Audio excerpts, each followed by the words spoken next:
نقطه ان احنا بنكون بندور على وظيفه وبعدين نقدم على شغلانه وبعدين محدش يرد علينا وبعدين يكلمونا عشان انترفيو وبعد ما يكلمونا الانترفيو نروح الانترفيو وبعد الانترفيو نبقى عايزين نعرف الرد ايه وبعد ما نعرف الرد يبعتوا لنا جوب اوفر وبعد ما يبعتوا لنا المفروض نرد عليهم على الجوب اوفر بعد الجوب اوفر خلاص الحمد لله اتعيننا ومطلوب مننا ان احنا خلاص نبقى فرد من التيم ونكوميونيكيت مع الناس اللي شغاله. يا هلا ويا مرحب، انا اسمي ميلودي عبدو. انا هنا بتكلم عن كل ما يخص رحله البحث عن العمل بقى، من كتابه سي في لتحضير الانترفيو للتعامل مع المديرين والزملاء والحصول على الترقيات وما الى ذلك. فيا هلا يا هلا. هذا الفيديو هقول على كيفيه ان احنا كاننا نكتب ايميلات او نتواصل مع الناس في كل خطوه من دول ازاي باللغه الانجليزيه. العربي ان شاء الله هيبقى الفيديو اللي بعد كده. اوكي.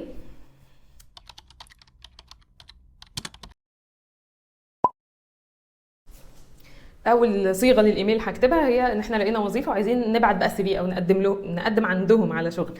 نعملها ازاي؟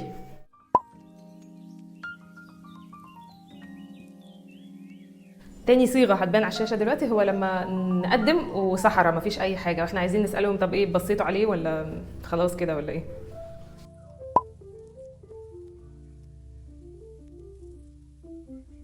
تالت صيغه حضرنا الانترفيو وعايزين نشكرهم ونفهم الفيدباك منهم ايه.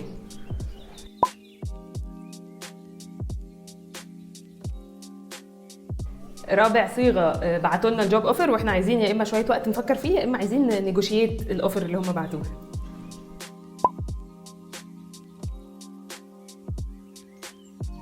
بقى قبلنا الاوفر اللي هم باعتينه فعلا ومبروك علينا كلنا.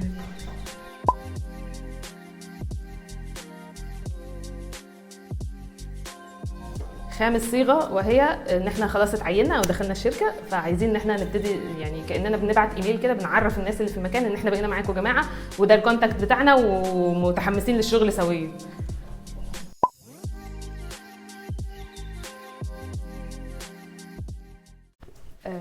ارجو ان هذا الفيديو كان يبقى لطيف مفيد باي شكل من الاشكال. لو عجبكم في زرار احمر تحت روحوا المسوه بس. اوكي ميرسي عشان بعد كده لما تحبوا ترجعوا للفيديو اللي انا كنت عاملاه تعرفوا او لايك مثلا بتهيألي احسن يعني.